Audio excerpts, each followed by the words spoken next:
Chapter 13, Continued. Technique 15. Swish into confidence. The next technique is called the swish technique because in it, you redirect your brain as rapidly as a basketball makes the swish sound when it flies through the net. Our minds are trained to go in a certain direction. Sometimes, if we have not been consciously directing our minds, we tend to gravitate toward less than resourceful behaviors, such as shyness. This technique redirects the brain, in effect, telling it not shy, confident. If you act shy, you do it out of a pattern you've either consciously or unconsciously set up for yourself. There are triggers that cue you to begin the shyness pattern. What we're going to do is to take those same triggers and retrain your mind so that they spur you toward confidence instead. Think of the times when you act shy. Decide on what the initial cue is that lets you know it's time to get nervous and tentative. For some people, arriving at a party full of strangers and looking at their unfamiliar faces is a cue to begin acting shy. For others, seeing an attractive member of the opposite sex sit down nearby sets them off. Find out what your cue is. People do not randomly become shy. There is always a cue that precedes it. Now that you've discovered the cue that has led you to shyness in the past, put yourself into the picture and experience it from a first-person perspective. Practice making the picture of what you see smaller, darker, and farther away. Take the normal picture, the cue image, and make it small, dark, and really far away in the time it takes you to say out loud, swish. Do this until you feel you can take the picture of your shyness cue and make it disappear in an instant. Following that, picture an image of your ideal self, but don't jump into the image yet. Picture yourself and how you want to behave instead of how you currently do. See those strong, confident gestures, facial expressions, and posture, and make sure that when you think about your ideal self, you feel really motivated to be that way. If you don't feel a strong sense of motivation, then adjust the image of your ideal self until you do. Make this picture small, dark, and far away at first, and practice making the picture really big, bright, and close as rapidly as you can say aloud, swish. Practice this exercise until you can do it easily. Now, what we're going to do is redirect your mind so that whenever it experiences the cue image, it will automatically flash to your ideal self and therefore draw you into being that person. When you've done this successfully, you will see the trigger that used to make you shy and immediately experience an unconscious shift into confidence. Close your eyes and see the cue image in the forefront of your mind. See it big, bright, and close up, just like you would if you were experiencing it for real. In the lower right-hand corner of your vision, see your ideal self-image as smaller, darker, and farther away. Make the swish sound and simultaneously flip the two pictures so that the cue image becomes small, dark, and far away as the ideal self-image becomes really big, bright, and close. Remember to make the swish sound as you do this exercise because it will help you unconsciously move the pictures around. Pause for a moment, open your eyes, and then reset the pictures so that you see the cue image big and close and your confident self in the lower right-hand corner. Then, make the swish sound as you transpose them in the same way you did previously. Continue to repeat this pausing, resetting, and swishing of pictures until simply looking at the cue image automatically triggers your brain to gravitate towards your ideal self-image. That's how you know you've been successful in retraining your mind. Swish into confidence. 1. Identify the cue that triggers your shyness. 2. Practice making the image of that cue smaller, darker, and farther away until you can do it in the time it takes to say, swish. 3. Now picture your idealized self, smaller, darker, and farther away. 4. Practice making that idealized self bright and close up, again, in the time it takes to say swish. 5. Finally, practice transposing the two pictures so that at the sound of the word swish, your brain will make the shyness trigger small and far away while bringing your idealized self to the forefront. Technique 16. Dissociate. Add resources. Act differently. Sometimes people feel overwhelmed by situations because they are too deeply invested in them. If someone is too close to the situation, it may be difficult for him or her to reason logically about it. For example, if you have to make a major decision and there is an overriding emotional component, that emotional component may skew your judgment. This technique helps you stand back and survey the big picture in order to make the best decision for yourself. What you will need to do in this technique is to observe yourself in a third-person point of view. You will step outside your body and look over at yourself making a decision. Picture yourself on your mental movie screen, but don't jump into your on-screen body. You are a detached observer. Pretend that you are the narrator, as you refer to yourself in the third person by repeatedly using your name. Think through the decision-making process out loud in a detached frame of mind. As you narrate your thinking process regarding the decision, be sure you have confident physiology and tonality. This will help you make a firm commitment to the decision at which you ultimately arrive.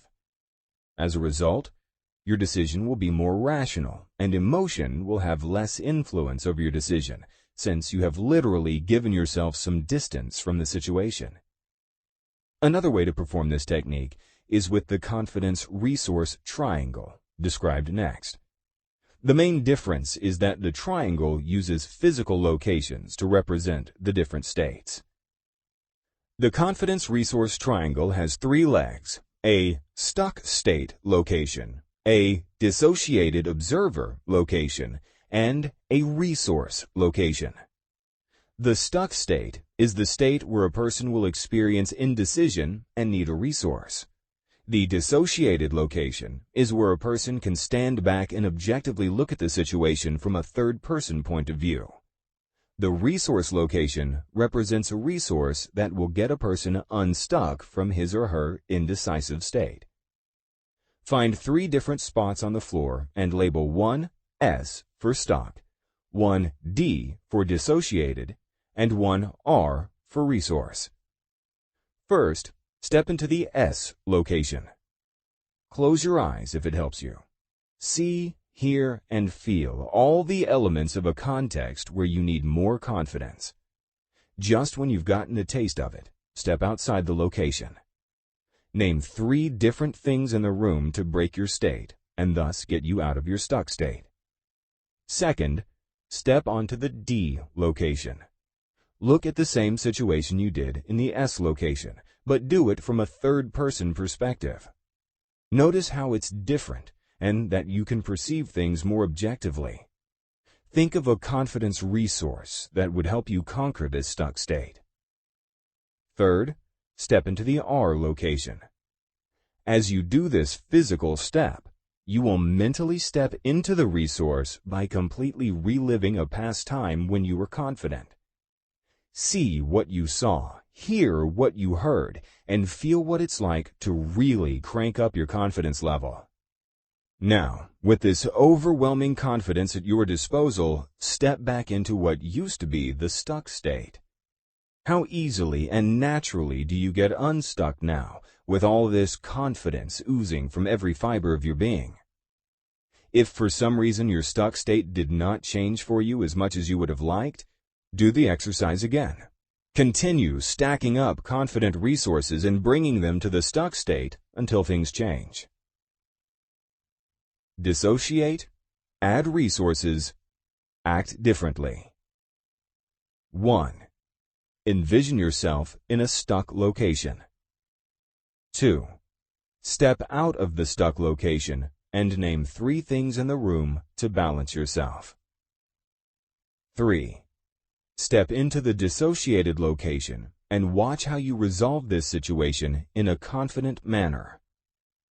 4. Step into the resource location and think back to a time in your life when you exuded confidence. Technique 17. Matching and mirroring. When 2 people have rapport with each other, an interesting thing occurs. Their body language becomes similar and they begin to match each other. How can we use this to our benefit? We can consciously match someone else's body language in order to increase our perceived similarity to that person. You can use matching to increase intimacy in almost any human interaction. This technique is called matching and mirroring because your goal is to become a mirror image of your partner in conversation. When I first learned this technique, I confused it with mimicking. Mimicking is something that young children do to annoy their parents, or monkeys do to play with visitors at the zoo. We are not mimicking anyone else. Instead, we are increasing our similarity to another person by mirroring that person's body language, which will help engender a greater understanding of his or her point of view. The way to match and mirror someone is to adopt the same body posture as that person has. When the person moves, you move with him or her. Be sure to allow for a certain lag time so that your matching does not creep into the person's conscious awareness. The idea is to gain rapport at an unconscious level, without attracting notice to what you're doing. The intended effect is that the other person will feel that you are similar to him or her, without being quite sure why. As your rapport deepens, you can trim the lag time until pretty soon you are moving exactly with the person. Rapport is like a dance. One person leads and one person follows. Up until this point, you've been involved in the dance and only been following. After sufficient rapport has been established, you now have an opportunity to lead the dance of rapport. To begin leading, move your body into a new position and see if the other person follows you. When the person does follow, you will know that you are now the one in charge. If you move and the person does not follow you, go back to matching and mirroring to build up the rapport further. While you lead non-verbally, you can match and mirror people in other ways. In addition to matching body language, you can match people's breathing too. This practice will serve to unconsciously synchronize you and the other person and facilitate rapport. To match someone's breathing, watch his or her shoulders. Most people's shoulders rise when inhaling a breath and fall when exhaling. People exhale when they are talking, so remember to match someone's breathing as the person speaks. The more similar you are to another person, even in barely perceptible behaviors such as breathing, the deeper the rapport you will create. As well as matching someone's breathing, you can match hand gestures as well. When the other person is talking, notice how he or she gestures. No matter whether someone has wild, demonstrative gestures or slight, precise hand gestures, match the person when it is your turn to speak by using the same gestures. I don't care if it feels awkward or if it's outside your comfort zone. You are matching the other person in order to better understand and communicate with him or her. Facial expressions are another great way to match and mirror someone to develop greater rapport. Smiling, frowning, raising of the eyebrows, or any other facial expression can be matched. You can even match someone's muscle tone. If the person is uptight and stressed out, you can tighten yourself up. If the person is loose and relaxed, you can act the same way to be with him or her in the moment. Suppose you match someone who is tense. You can develop great rapport with the person and then begin to lead the dance of rapport by gradually relaxing. If the rapport is sufficient, the person will follow you and relax as well. The level of perceived similarity between you and another person is directly proportional to the rapport you will experience. The greater the level of rapport you experience, the more freedom you will have to relax and be your own confident self around the person. A good rule of communication is to remember that nobody is going to get your message across for you. So do whatever it takes to make sure you are heard. Non-verbally matching someone can help facilitate this and increase the chances that your message is received the way you intended it. It's not up to the other person to make sure he or she gets it. As an excellent communicator, it's solely up to you to share your message loud and clear. Matching and mirroring. 1. With a friend, practice mirroring his or her movements. 2. First, adopt the same body posture your friend has. 3. Next, match your friend's gestures. 4. Third, mirror your friend's facial expressions. 5. When you are aware that rapport has been deepened, try making your own gestures or facial expressions and see if your friend matches your movements. Technique 18. Verbal matching. You now understand how to create rapport by non-verbally matching someone. Of course, you can further deepen rapport by matching someone verbally as well. Typical verbal behaviors you can match are tone of voice, volume of voice, rate of speech, inflection, for example, questioning or commanding, and word usage. If someone speaks rapidly, for example, you shouldn't speak much more slowly. You want to keep up with that person's rate of speech. If someone speaks slowly, you don't want to be a motor mouth when talking with that person. You want to speak at near the same rate the person is speaking. Listen to people's key words, the words they say over and over again. I like to call them their trigger or hot button words. When you hear these words, use them right back and notice how your rapport skyrockets. My trigger words are sprinkled throughout this book. If we were to meet and you spoke with me using some of the more prevalent words in this book, you would notice how delighted I became, and our rapport would skyrocket. Some of my trigger words are unstoppable, fun, powerful, delight, and awesome.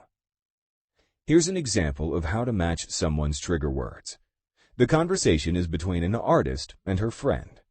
The artist may say, "I like my art because it's expressive and freeing. I get to be myself. I paint landscapes that are breathtaking and wide open.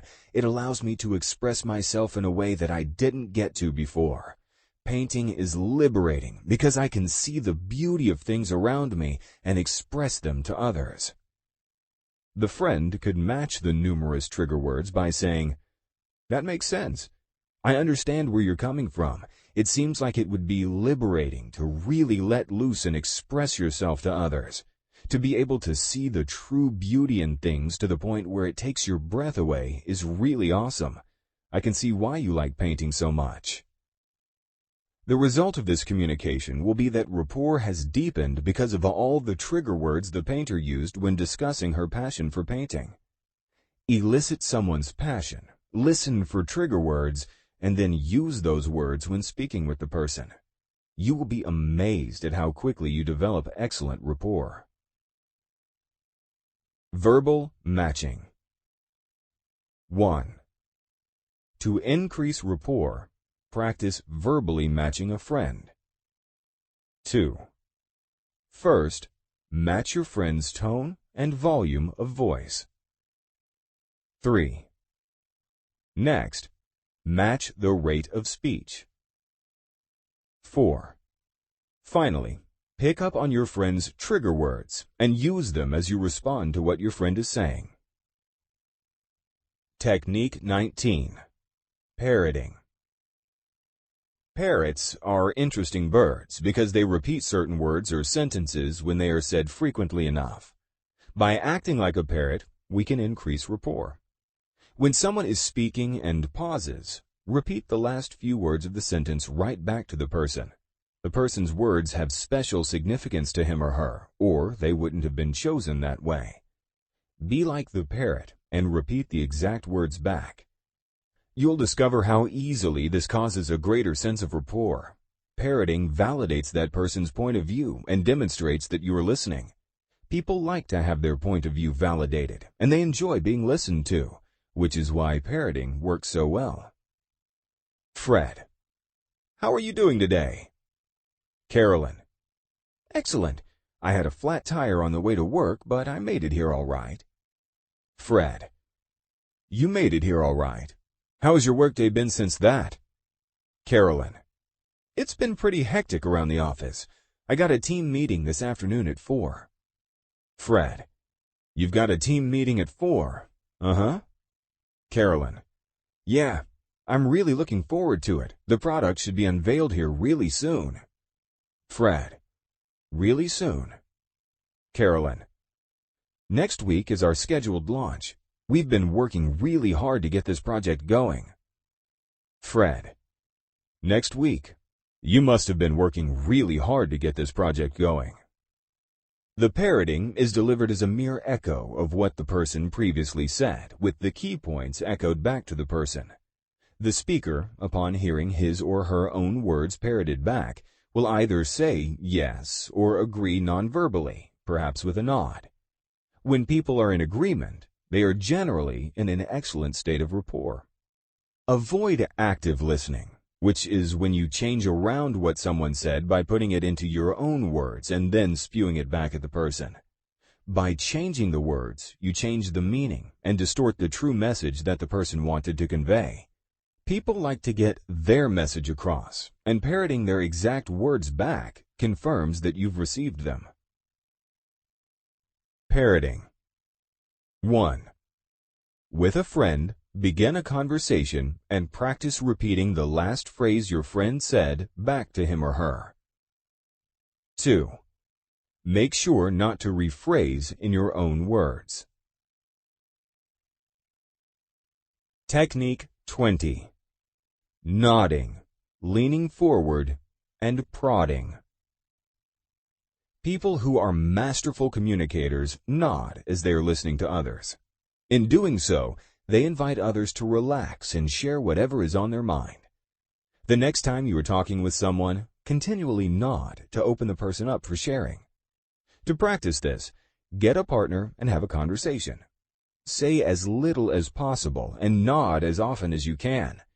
This is what effective communicators do, and by modeling effective communicators, your confidence and interpersonal skills will dramatically increase. Disinterested communicators lean back and slouch. Excellent communicators lean forward and show that they are hanging on each and every word said. In this exercise, lean forward as you nod along. As you're talking with your partner, prod him or her on by throwing in the following phrases at the appropriate pauses. Uh-huh. Go on. I understand. That makes sense. Tell me more. I see what you're saying. I hear you. That feels right to me. You'll soon discover how effectively this keeps people talking. I've kept people talking for 30 minutes at a time without my saying anything, just by nodding, leaning forward, and interjecting these phrases at the appropriate times. Nodding, leaning forward, and prodding. 1. Ask a friend to begin telling you a story. 2.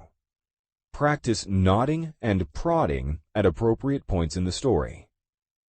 3. See how long you can keep your friend talking. Technique 21. Ask open-ended questions.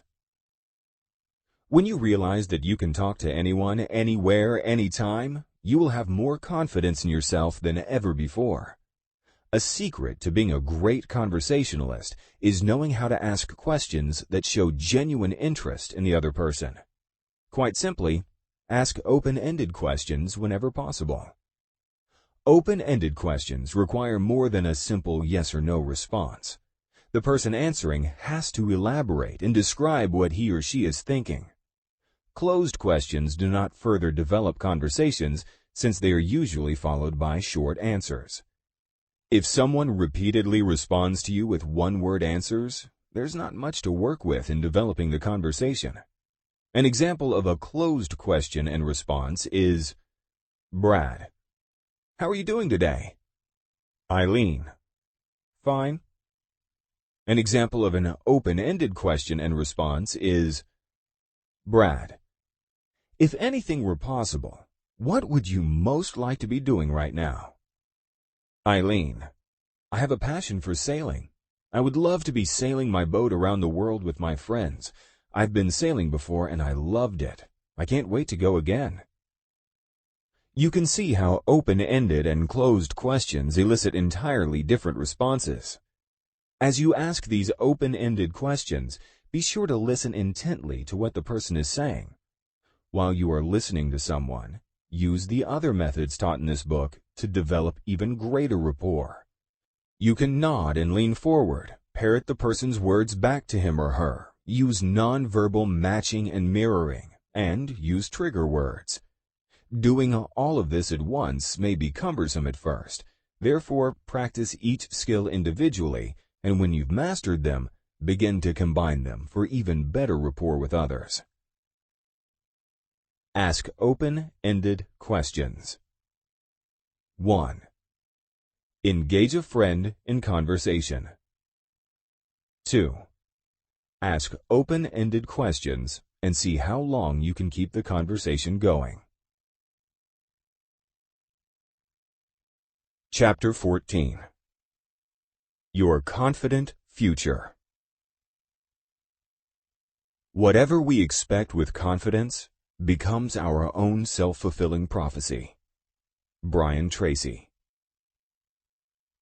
This chapter contains a few final pieces of advice to get you on your way. And once you've started, make sure you don't stop. Build your community. As your confidence grows, others will notice the change within you and perhaps behave differently than before.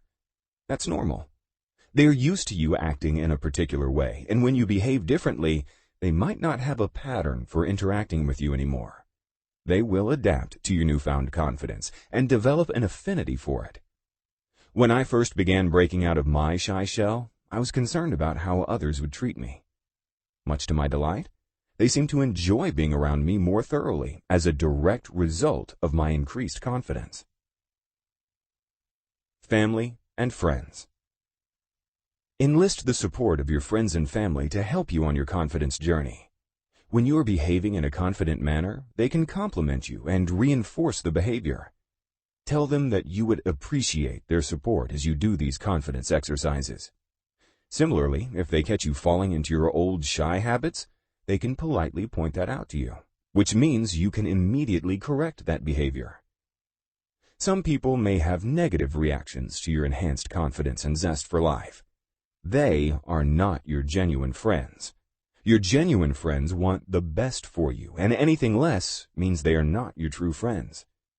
If someone tries to criticize your increased confidence, view this as an opportunity to test your confidence and let that criticism bounce right off you without making an impact.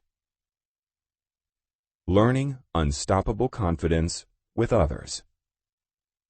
In addition, I recommend meeting regularly with other like-minded people to teach unstoppable confidence to others and to increase your own confidence. Let this book serve as a guide while your group does the confidence exercises with each other. Getting together with other people can be an incredibly powerful way to ratchet up your confidence. You can support each other on the journey to greater success. When you get together with others, you can talk about situations when you were confident and situations when you need more confidence. Others may have insights that haven't occurred to you, and you might be able to help them likewise. Meet with these people on a regular basis.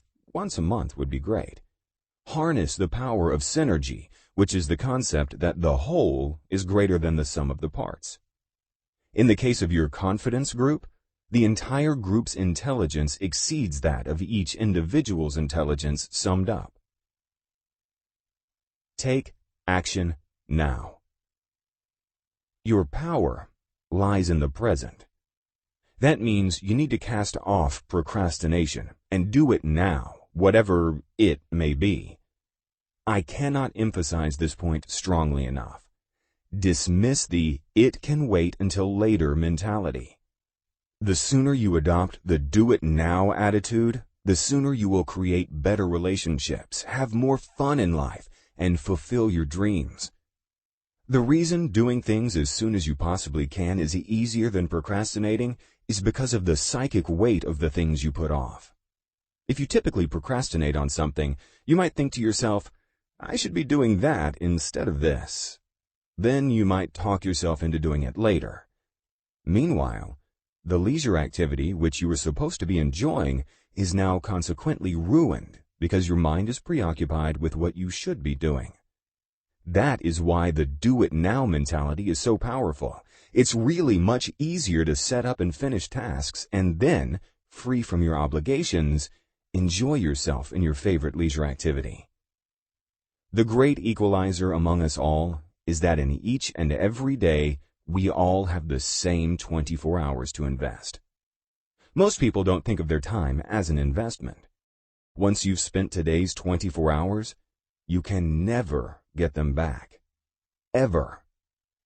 People endlessly hang out, wasting time, without ever realizing that time can never be recaptured.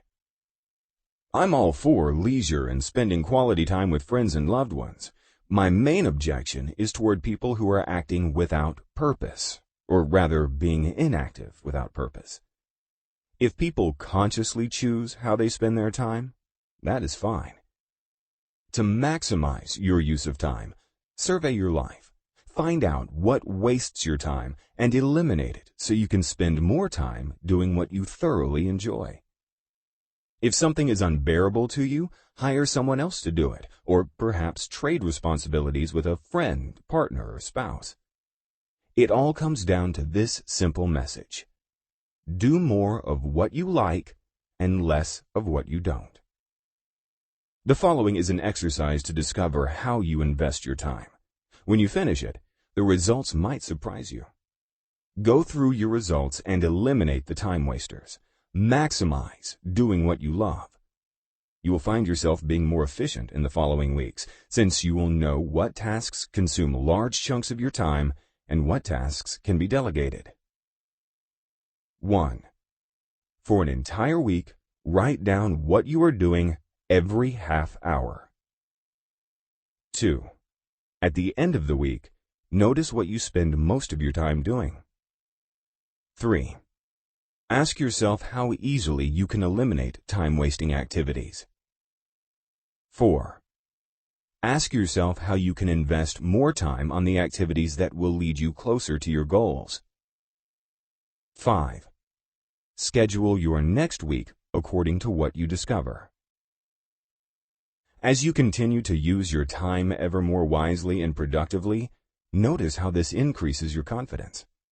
The more actions you take to make your dreams come true, the more motivated you will feel to do and achieve even more.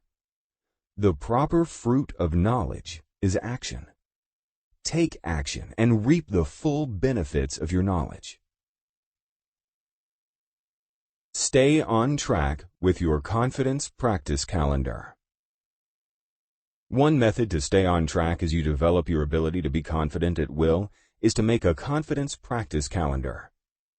You can take an ordinary calendar and schedule which confidence exercises you will do on which particular days. You can also set up milestones that you expect to achieve on your journey toward unstoppable confidence and compare your progress against them. One day you could practice speaking confidently. The next day, the day's exercise could be walking confidently. The following day's exercise could be gesturing confidently.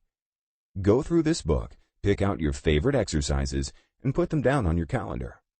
Create the calendar to match your personality. You will know what will work best for you. Positive reinforcement is a great motivator. Therefore, I recommend that you praise yourself when you find that you're behaving confidently. Although you might think it's a bit corny, I know I did at first, I found that the following reinforcement method really worked. When I found myself behaving in a way that I wanted, I gave myself a small round of applause, a pat on the back, and a self-hug. Many people deny themselves their due credit, even when they perform extraordinarily. Give yourself credit by consciously reinforcing your positive behavior. After all, who is the only person you are guaranteed to be with for 24 hours a day, every day for the rest of your life? You are, of course. Treat yourself well and discover how your unconscious mind responds. As you treat yourself better, you'll discover that you're able to access parts of your memory that you hadn't before. You are able to visualize better, and your negative internal dialogue will disappear. Many people do not treat themselves very well. They have a nagging internal dialogue making their lives miserable. They think that people are out to get them. People are causes in their lives, not effects. Disempowered people let things happen to them. Empowered people make things. When people take complete responsibility over their lives, they become empowered. They realize they always have a choice, and they act out of conscious decisions instead of blaming others or playing the victim role. When you are empowered and acting out of choice, celebrate your accomplishments by rewarding yourself. Reward yourself in the same way that you'd reward your best friend for his or her accomplishment. Remind yourself that you are wonderful. Sometimes people don't celebrate their accomplishments. They stall or wait for others to do it. Maybe they want permission to celebrate what they did. I'm now giving my permission for you to celebrate all of your successes. Live a healthy life. In order for you to be unstoppably confident, you must lead a healthy, fulfilling life. There are 3 components that are essential to leading such a life: flexibility, sense of humor, and an orientation toward the future. Flexibility. You have flexibility in life when you have enough choices to be able to do what it takes to achieve your outcome. If something does not work, you have the wherewithal to realize that it's not working and adjust your behavior. In other words, use flexibility until you eventually get your result. The more flexible people are, the more likely they will get what they want. There is a law of cybernetics, which is the science of effective organization, that states, the person or component with the most choices in the system wins. Take negotiation, for example. If someone has many options and the opposition has few, the first party has the upper hand. The fewer options you have, the less empowered you are. Maximize your empowerment by being flexible and by having as many options and choices as you can imagine. A sense of humor. Having a sense of humor is essential in life. It means you won't take things too seriously or blow them out of proportion. I'm sure we all know people who take everything too seriously and end up having health problems or smoking and drinking to escape from their problems. A more useful way of experiencing life is by laughing your way through it. When times are the toughest and you are completely stressed out, the ability to laugh out loud is truly priceless. Laughing out loud will help to center you, which will lead you into a more resourceful and problem-solving state of mind. People who are excessively serious and overly formal tend to have ulcers, heart attacks, strokes, and other medical maladies because they choose to allow themselves to get stressed out. People who laugh a lot are healthier and live longer. Be sure to keep your sense of humor as you continue on through your life's journey. Future orientation. There are 3 different ways we can orient ourselves with respect to time: the past, the present, and the future. Each can be a useful outlook, but having a strong future orientation is the best path for living your dream life. A past orientation can be useful for summoning positive resources from an earlier period in your life. Some people who are heavily oriented toward the past virtually live in their bygone glory days, however, continually rehashing them through storytelling and other reminiscences. Focusing solely on the past makes it easy for you not to take any action toward building the future. People who get overly caught up in a present-time orientation live entirely in the moment and fail to plan for the future. This flawed outlook can have dire consequences. These people want immediate gratification without having to think about the negative effects of their decisions. A certain amount of present-time orientation is great for cherishing each moment of your life and allowing for spontaneity, provided that you still plan for the future. The ideal orientation is to balance the future and the present together. Knowing what you want for the future, planning for it, and taking action while enjoying yourself along the way is the ultimate ideal to strive for. By delaying instant gratification, having patience, and diligently working toward your goals as you thrive in the present moment, you will have the ideal time orientation combination. When you find the balance that works best for you, you'll know it. Life is short, and we don't know what tomorrow holds. We can plan for a wonderful future while we make the most of today. You can achieve your dreams when you take action and work your plan. Life goes by so quickly that we must remind ourselves to cherish each and every moment. Get going and don't stop. With your unstoppable confidence, you're going to want to tackle the world at once. When you consider all that you want to and can achieve in your lifetime, you might want to go out and do it all right now. You can tackle the world, of course, but you should do it in progressive stages. You'll have so many dreams and passions awakened that it might seem overwhelming. Sometimes, when people feel overwhelmed, they do nothing because they don't know where to begin. Avoid letting this happen to you. Consider your most important, immediate goals and pursue those first. Remember to take action each and every day, no matter how much or how little it brings you closer to fulfilling your goals. A journey of 1,000 miles begins with a single step. Focus on taking the next step every day. Beware, though, that if you focus only on the next action as part of a larger goal, you may lose sight of why you're going after the goal in the first place. The ideal here is to have a balance. Keep the big picture in mind, remembering what's important to you about the goal and why you're doing it, as you focus on the small steps that actually get you there, taking action each and every day.